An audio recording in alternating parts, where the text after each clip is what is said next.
Welcome to the podcast. I'm your host Zoe More and today we are continuing with the exploration of culture industry but with relation to Hollywood. Here is a gist of what culture industry is. The term culture industry was originated by the critical theorist Theodor Adorno and Max Horkheimer. They observed that the growing uniformity in the realm of art and culture in the Western society was because of the industrial mass production method that followed in the culture industry, just like what happened in industrial revolution. The long-term propensity towards concentration of ownership endemic to monopoly capitalism was simply exemplified by the Hollywood motion picture industry. That is what history will teach us, and that is how Hollywood has behaved even in the face of new technologies. Marxists focus on the expansion of giant corporations and the spread of their influence to television, music, toys, theme parks, and other entertainments. Market concentration and anti competitive behavior describe the operation and ownership of the Hollywood movie industry. Adorno and Horkheimer analyzed the culture industry of American capitalism in the chapter Enlightenment as Mass Deception of their book Dialect of Enlightenment. The basis of their understanding is based on Marxism and Horkheimer's understanding of the importance of Marxism for academic activity. The foundational premise is both metaphysical and ethical that capitalism is a necessarily destructive force which must be resisted and eventually destroyed. The reason for this is that capitalism alienates people, making all humans unhappy. Horkheimer said that it is not possible to engage in politically neutral thought in this. If one is not actively supporting the revolution, then one is actively supporting capitalist domination of the people.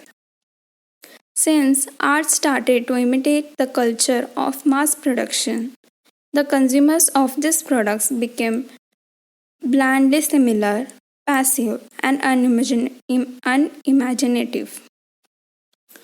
What they meant was there were reboots, sequels, spin offs of existing art, as anything new would have been a risk. Similar products were created as it happens in a factory of, say, soap. For example, the Marvel Universe movies, talk shows following the theme of popular shows or movies to gain more consumers. Whether a work of art is good art or bad art is not subjective opinion, but objective fact. Furthermore, there is a general agreement within the tradition that the experience of art can change a person, particularly on an ethical level. As a result, art has the capacity to challenge or even disrupt social structures. It follows that art, therefore, has the potential to serve as an emancipatory tool, that is, to set free a Marxist assault on capitalism. The culture industry contains four main themes: the characteristics of the culture industry, the culture industry as domination, the culture industry's domination of the individual's internal landscape, and a characterization of the products of the culture industry as rubbish and barbarity. Film, radio, and print all form part of a unified industry whose aim is the physiological domination of the masses in the service of capitalist leaders. It is designed to promote submission to the existing power structures and is structured and run so as to prevent communication of alternative ideas. Anyone who does not cooperate with this program is ruthlessly kept out of the culture industry. People think they like the products of the culture industry, such as films and magazines, but they are mistaken and do not enjoy them. The fact they mistakenly believe they like this product is evidence of their total subservience to their capitalist oppressor. It is a misplaced love of the common people for the wrong which is done. Every single film, magazine, radio show, and popular song is exactly the same as every other one. They are all just rearrangements of meaningless cliches. The details are interchangeable. They are the stone of stereotype. The apparent difference between them are illusionary marketing techniques to which we are slavishly conform.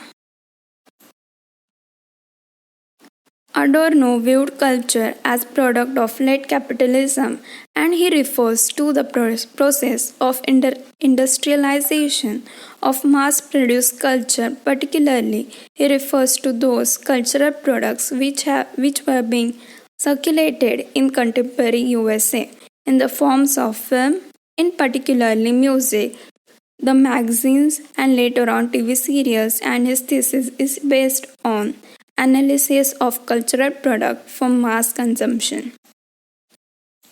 He has deliberately used the word culture industry, highlighting the word industry instead of using any other term, for example, mass culture.